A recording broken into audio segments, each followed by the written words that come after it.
Bienvenue, frères et sœurs, à l'émission d'aujourd'hui, La pensée du jour. Et aujourd'hui, la pensée que Dieu a mis dans mon cœur, je voudrais la partager avec vous tous qui m'écoutez. Nous allons parler de la place du Saint-Esprit dans nos vies. La place du Saint-Esprit dans ma vie et dans ta vie. Alléluia. Et nous allons parler de cela avec la grâce de Dieu, la miséricorde de Dieu. Nous allons parler de la place du Saint-Esprit dans nos vies. La première fois que nous avons entendu qu'on pouvait avoir une véritable relation avec le Saint-Esprit, des fois on pense avoir été à la fois surpris et assoiffé. Car dans les églises, on n'avait pas appris cela. Et un jour, même, on nous avait enseigné qu'on ne pouvait pas parler au Saint-Esprit. À l'époque d'avant, je parle. À l'époque d'avant, on disait qu'on ne pouvait pas parler au Saint-Esprit. Le Saint-Esprit, il n'y avait rien à voir, c'était Jésus, Jésus. C'est la démonstration biblique ne tenait pas la route. Et à travers ces enseignements, à force de chercher plusieurs années, plusieurs siècles même, les gens croyaient que le Saint-Esprit, voilà, c'était pas Dieu, à une certaine époque. Grâce à Dieu, aujourd'hui, nous savons que le Saint-Esprit est Dieu. Et à cette époque avant, donc les gens nous enseignaient, les anciens pasteurs nous enseignaient qu'on ne pouvait pas parler au Saint-Esprit et ils ne pouvaient pas voir et nous démontrer avec la Bible. Mais la Bible le montre d'une manière biblique, la parole de Dieu la montre d'une manière biblique que le Saint-Esprit est Dieu. Mais avec les anciens pasteurs de l'époque qui enseignaient que le Saint-Esprit n'était pas Dieu et on ne pouvait pas parler au Saint-Esprit, ne tenaient pas la route avec la version de la Bible, parce que la Bible disait que le Saint-Esprit était Dieu. Alléluia. Alors, nous savons, frères et sœurs, qu'au fond de nous-mêmes, qu'il était biblique, et c'est biblique que nous pouvons parler au Saint-Esprit car il est Dieu. Mais on nous l'avait enseigné, et les anciens pasteurs nous avaient enseigné le contraire. Alléluia. Alors, quand nous avons connu qu'on pouvait parler au Saint-Esprit, alors nous avons soif. Nous avons soif de cela. Et on gardait cela en nous, quand cet esprit habite en nous. Un pasteur avait un meilleur ami, avec une bonne relation avec le Saint-Esprit, et qui lui parlait chaque jour, à tout moment. Il commença à vivre des choses surnaturelles grâce à lui, au Saint-Esprit. Il est arrivé qu'une personne entre dans sa chambre et soit convaincue de péché. Et cet ami-là, il priait pour les gens qui tombaient sous la puissance de Dieu et qui étaient réellement visités et d'autres choses semblables. Ça s'est passé ça il y a 19 ans en arrière, ou 30 ans en arrière. Et beaucoup de frères ont déjà lu un ou deux livres qui parlent du Saint-Esprit, parce qu'il y a des ouvrages sur le Saint-Esprit.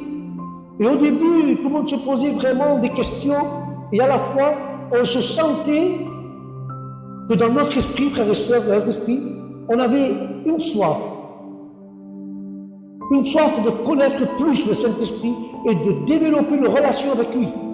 Mais à cause de ce que les anciens nous avaient enseigné, on se disait peut-être ou réellement on peut parler au Saint-Esprit. On se posait la question, et si on peut parler au Saint-Esprit, pourquoi a-t-il peu de références à ce sujet dans le Nouveau Testament? Pourquoi mon pasteur n'en parle pas? Moi, personnellement, je voyais que certaines personnes sérieuses avec Dieu avaient vécu de choses avec le Saint-Esprit, et je crois que les hommes et les femmes les plus utilisés par Dieu sur la terre actuellement sont des gens qui ont développé une relation forte avec le Saint-Esprit. Alléluia. Un Anglais appelé John Bever raconte qu'à l'époque où dans son ministère l'avait aidé, et son ministère consistait à prendre les gens à l'aéroport pour les amener à l'église. Il prit dans sa voiture le pasteur Yonggi Chong. C'était un Chinois. Il s'appelait Yonggi Chong, ce pasteur. Et notre ami Jean Bever va chercher ce pasteur à l'aéroport. Il a senti immédiatement la présence du Saint-Esprit lorsque ce pasteur, Chong, restait en silence. Car John Bever se mit à pleurer en silence. Il dit au pasteur chinois, « Il y a une grande présence du Saint-Esprit ici. » Et le pasteur acquit ça simplement. Et John raconte que les personnes dont il se souvient le mieux, des dizaines de personnes qu'il a menées de l'aéroport à l'église, sont des personnes qui avaient une forte relation avec le Saint-Esprit. Quelle est ta relation, toi, ce matin, avec le Saint-Esprit? Quelle est ta relation? Alléluia. J'aimerais savoir quelle est ta relation.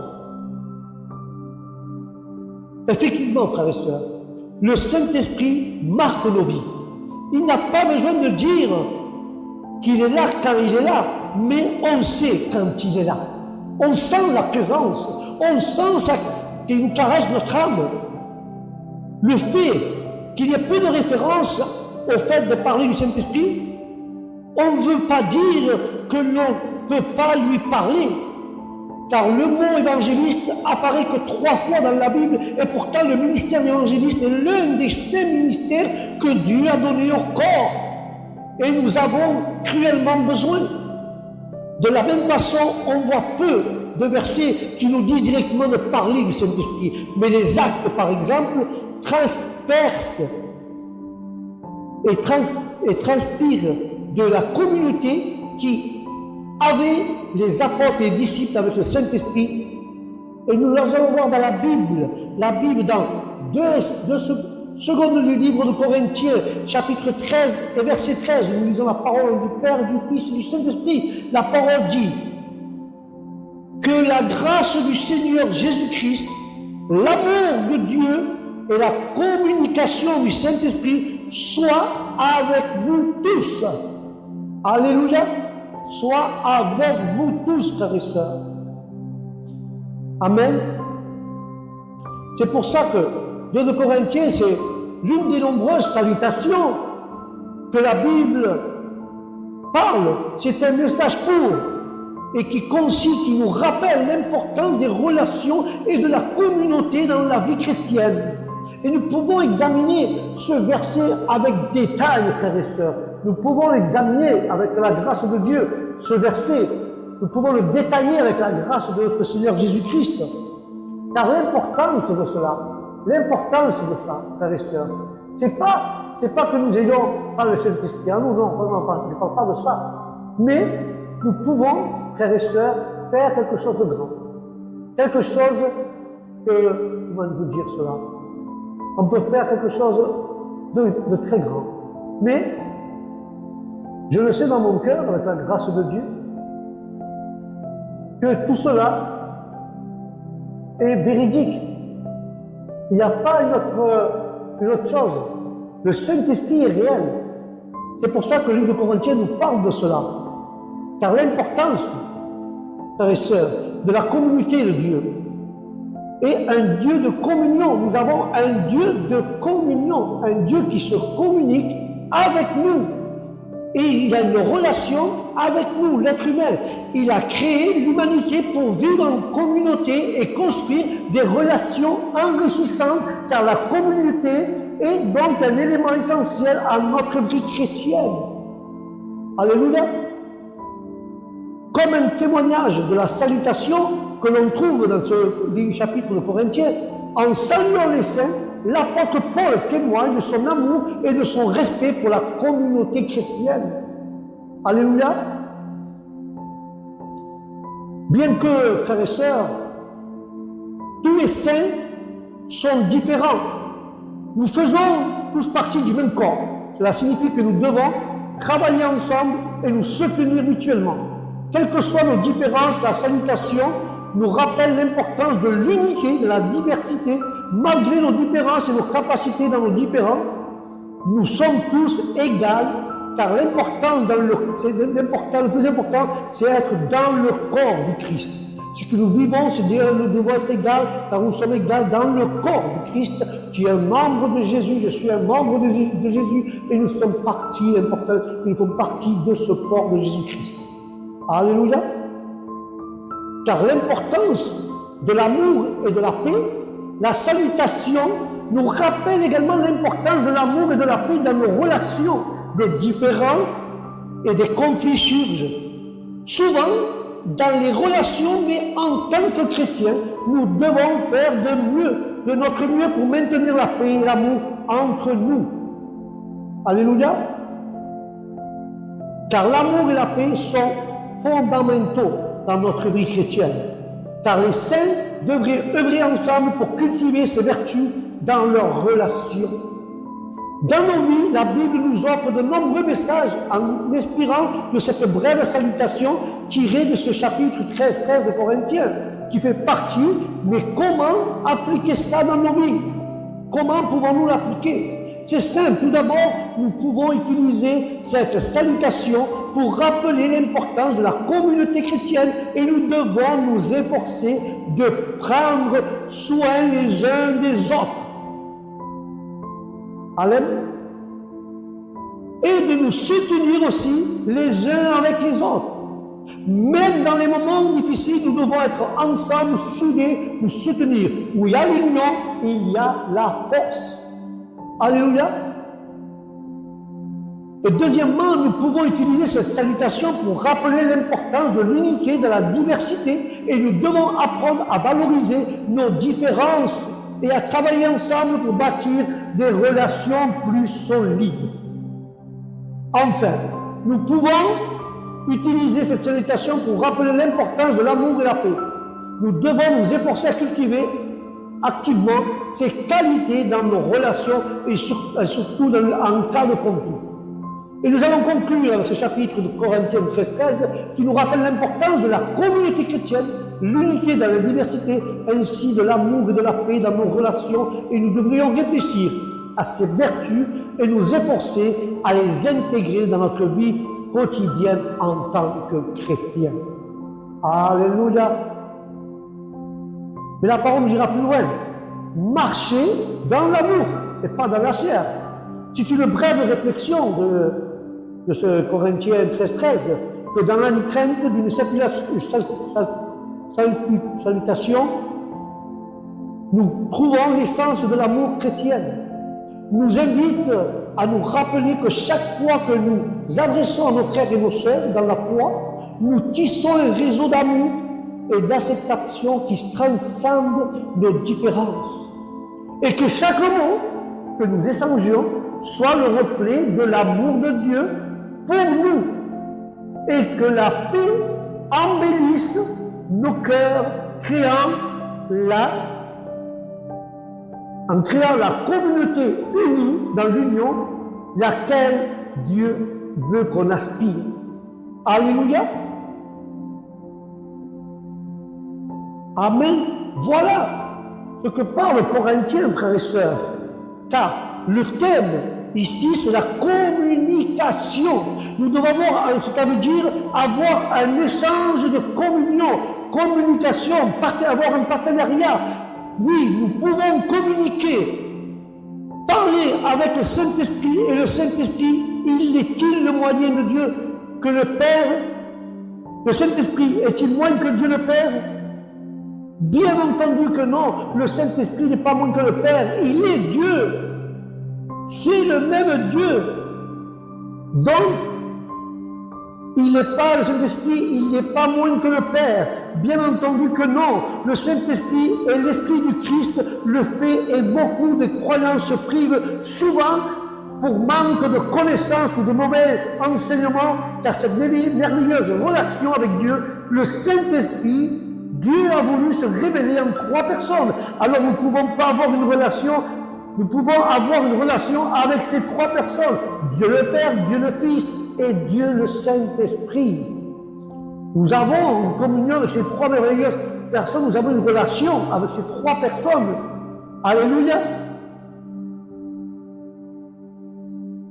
Nous ne prions pas Jésus dans le sens de demander quelque chose, mais nous prions le Père au nom de Jésus, ce qui est dit Jésus dans les évangiles. Nous parlons au Père, à Jésus son Fils et au Saint-Esprit.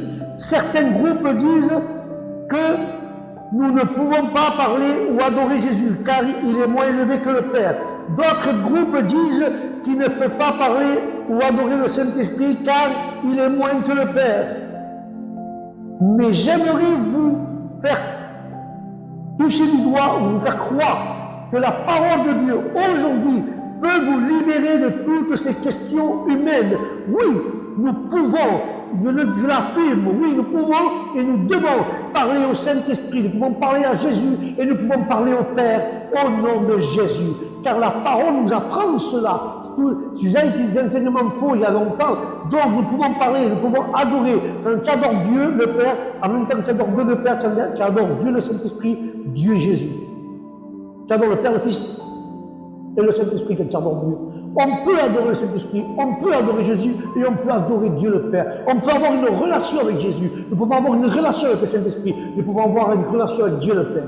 Car il est Dieu, un seul Dieu, un seul évangile, une seule vérité, un seul baptême au nom de Jésus. Alléluia. Et lorsque nous entendons et nous lisons des choses à propos de gens qui ont une relation avec le Saint-Esprit, nous avons souvent tendance à vouloir inviter ou à imiter leur relation. Cela a l'air de fonctionner un jour ou deux, mais ensuite, cela s'évapore. Puis nous sommes déçus. Ce que beaucoup ne comprennent pas, beaucoup de personnes ne comprennent pas, c'est qu'il s'agit d'une relation. On n'entre pas dans une relation avec quelqu'un du jour au lendemain, cela prend du temps.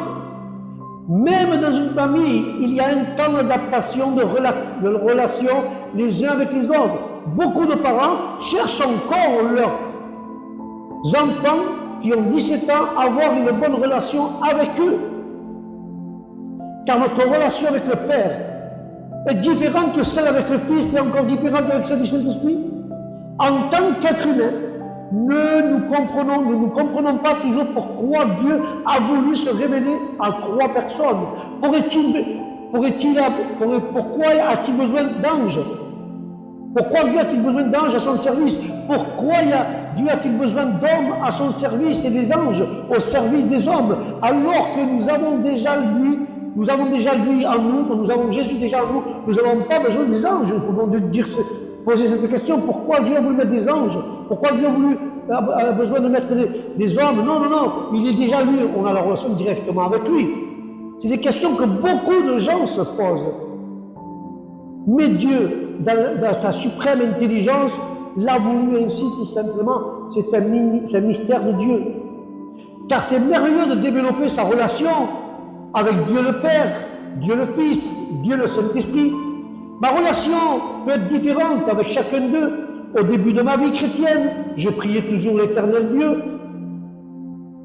Et mon meilleur ami m'avait fait la remarque en cela, en me disant, pourquoi pries-tu toujours l'Éternel Dieu alors que Dieu est un Père pour nous? Cela m'ouvrit les yeux et me fait grandir dans une relation avec Dieu en tant que Père. Dieu était plus pour moi quelque chose que le Père. Il n'était pas que l'Éternel Dieu, il était mon Père.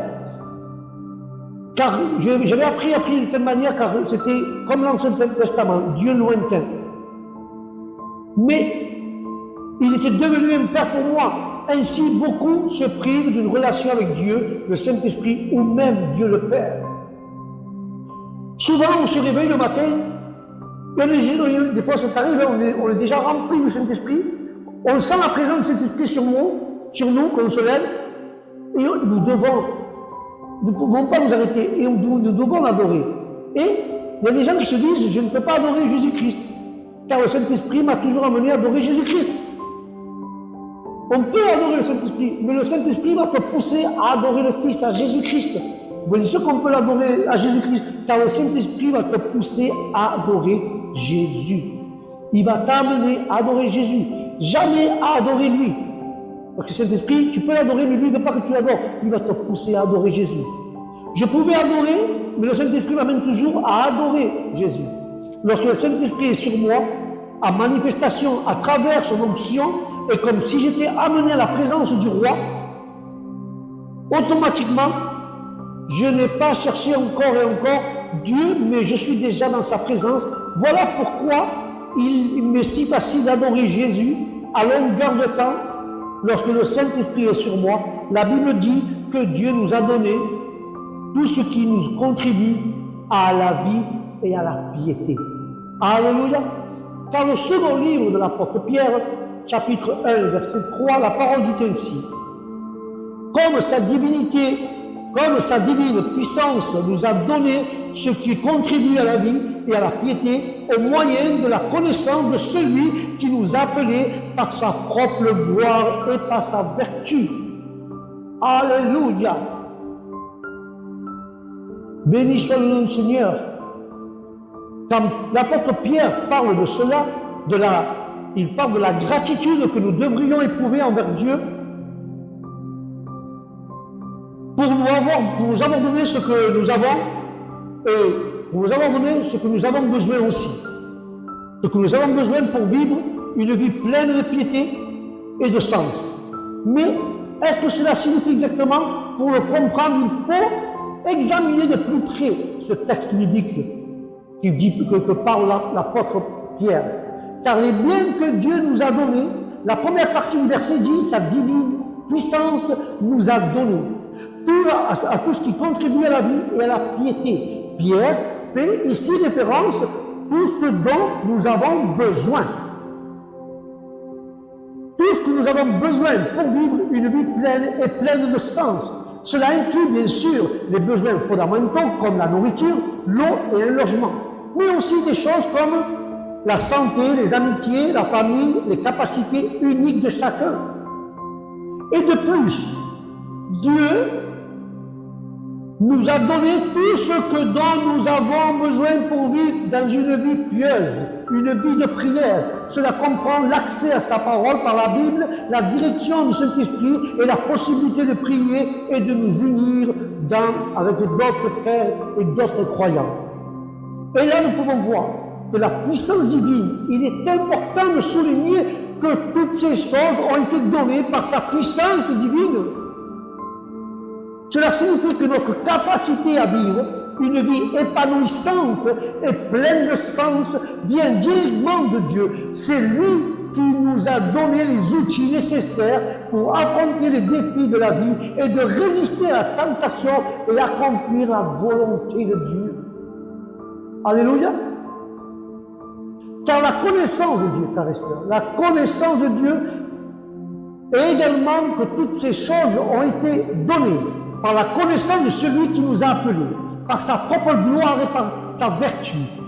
L'apôtre Pierre nous dit que la clé pour accéder à toutes les bénédictions de Dieu est la connaissance de Dieu. C'est par la révélation de sa parole que nous apprenons qu'il est Dieu, quel est son plan pour nos vies et comment accomplir sa volonté. Et ce verset nous rappelle que tout ce dont vous avez besoin pour vivre une vie épanouissante et pleine de sens vient de Dieu.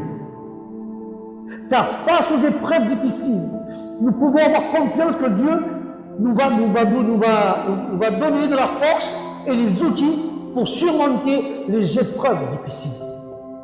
Car Dieu nous rappelle également que connaître Dieu, c'est l'essentiel pour accéder à toutes les bénédictions qu'il a en réserve pour nos vies. Alléluia. Et toujours ce même verset de l'apôtre Pierre nous invite à réfléchir à la gratitude que nous devrions éprouver envers lui, comme toutes les bénédictions qu'il a accordées.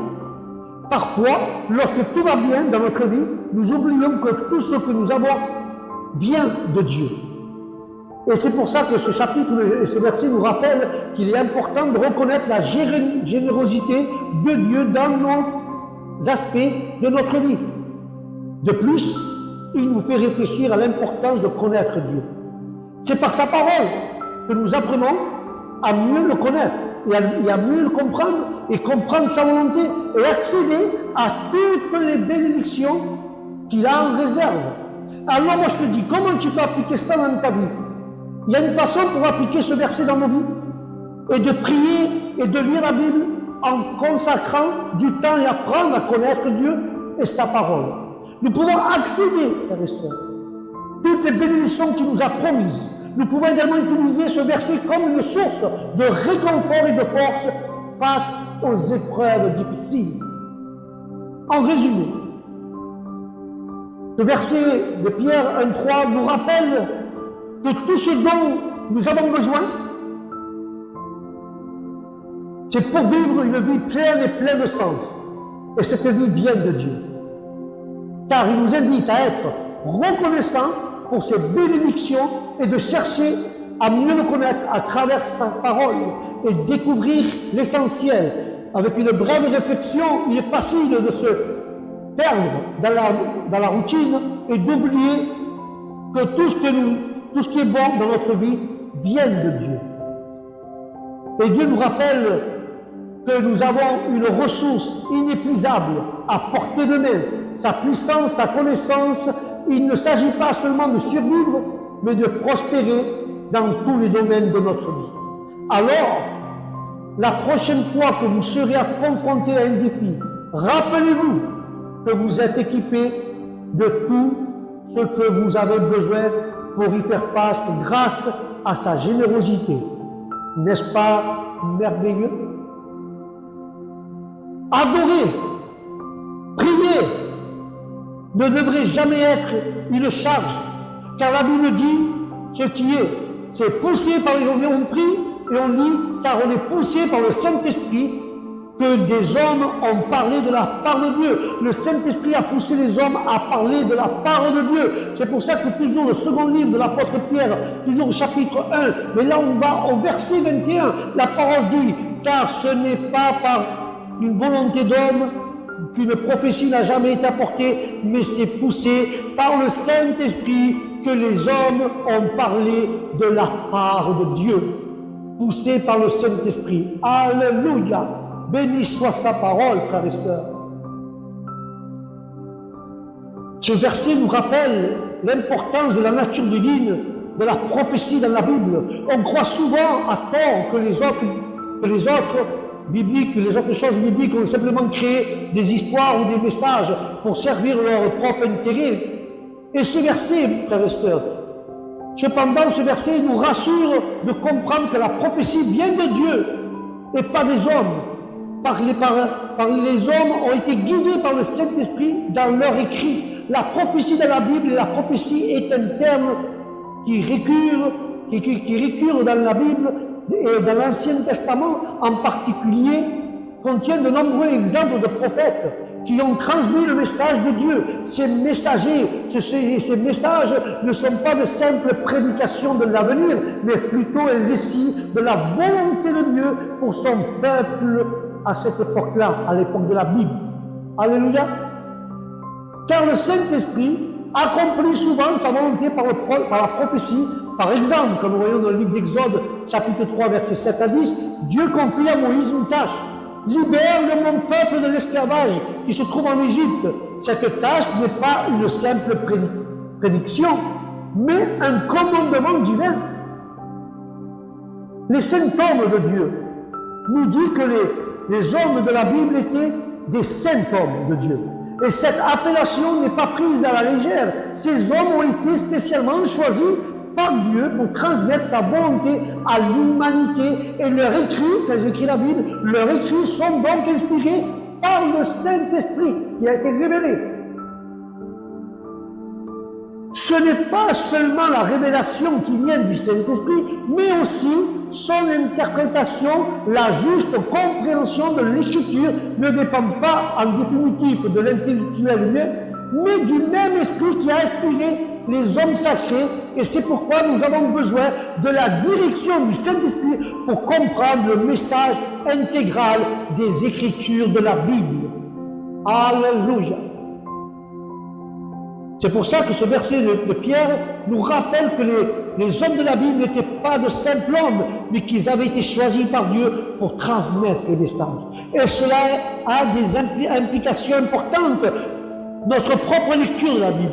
Si nous croyons tout ce qui est écrit, et tout ce qui est écrit est inspiré par le Saint-Esprit, alors nous devrions les considérer comme une source de vérité pour notre vie. Nous devons être reconnaissants que la Bible est inspirée par Dieu, et nous devons être ouverts à ses conseils, à ses enseignements. Grâce à ses Écritures, nous pouvons trouver la direction, le but nécessaire à nos décisions quotidiennes. Nous devons veiller de ne pas utiliser la Bible pour justifier nos propres idées ou notre propre interprétation, mais plutôt nous laisser guider par sa sagesse et sa compréhension au nom de Jésus. Alléluia. Nous pouvons appliquer ce message de second livre de Pierre, chapitre 1, verset 21. Comment appliquer ça, ce message, dans notre vie quotidienne? En reconnaissant que les Écritures ne sont pas simplement un recueil d'histoires ou un recueil d'histoires anciennes, mais les paroles inspirées de Dieu. Et nous devons nous tourner vers la Bible pour trouver notre guide et notre orientation dans nos décisions et respecter sa profonde sagesse et sa compréhension. Nous devons également rappeler que nous-mêmes, en tant que croyants en Dieu, nous pouvons être guidés par le Saint-Esprit et en nous efforçant de vivre une vie fondée sur la foi, et nous pouvons trouver la direction divine par la prière et la réflexion biblique. Et grâce à la direction du Saint-Esprit, nos actions peuvent être inspirées par le Saint-Esprit aux saints hommes de Dieu qui ont écrit la Bible. Et je vais conclure avec ce chapitre. Le chapitre nous rappelle que les Écritures sont inspirées par Dieu et transmettent la volonté de l'humanité. Mais nous devons respecter cet héritage sacré et utiliser pour trouver la direction et orientation dont nous avons besoin dans notre vie. Tous ceux qui sont guidés par le Saint-Esprit peuvent être inspirés et vivre selon les désirs de Dieu, marcher dans la foi. Car une brève réflexion sur l'inspiration divine, en méditant sur la profonde inspiration des Écritures, nos cœurs sont remplis de gratitude. Car les Écritures choisies par Dieu et guidées par le Saint-Esprit nous invitent à une relation plus étroite avec lui, et chaque fois que nous ouvrions la Bible, nous avons l'occasion d'entendre la voix aimante et de recevoir la direction dont nous avons tant besoin dans notre vie.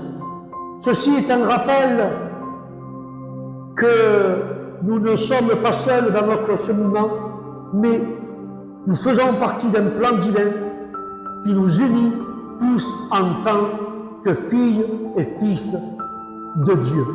Alléluia.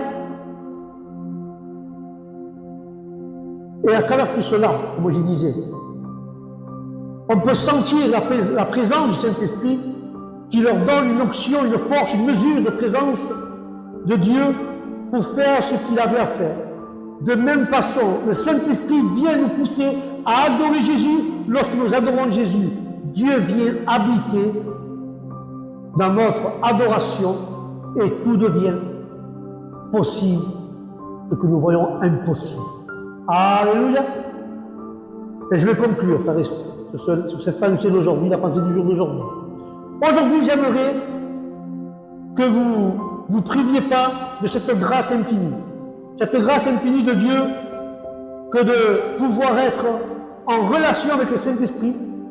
Le Saint-Esprit n'est ni une colombe, ni une force, ni un vent, ni une rivière, mais la troisième personne de la divinité. Et le Saint-Esprit, il désire être en relation avec toi et avec moi. Mais laisse-moi te dire, peut-être tu te demandes, mais à quoi me servira-t-il d'être en relation avec le Saint-Esprit? Car je suis déjà en relation avec Dieu, et Dieu est un. Oui, mon frère, tu as raison, mais Dieu l'a voulu ainsi. Et si vous désirez voir Dieu se manifestant dans votre vie chrétienne, alors, si vous désirez connaître plus Dieu, vous devez aspirer à cette relation avec le Saint-Esprit. Alléluia. Et je vous dis cela de tout mon cœur, frères et sœurs. Accueillez le Saint-Esprit dans votre vie. Et que la communion avec le Saint-Esprit soit avec vous. Commencez à inviter le Saint-Esprit dans votre vie. Honorez-le, donnez-lui la place qu'il mérite. Écoutez votre cœur. Dites-lui que vous avez soif de lui et que vous avez cruellement besoin de plus de lui.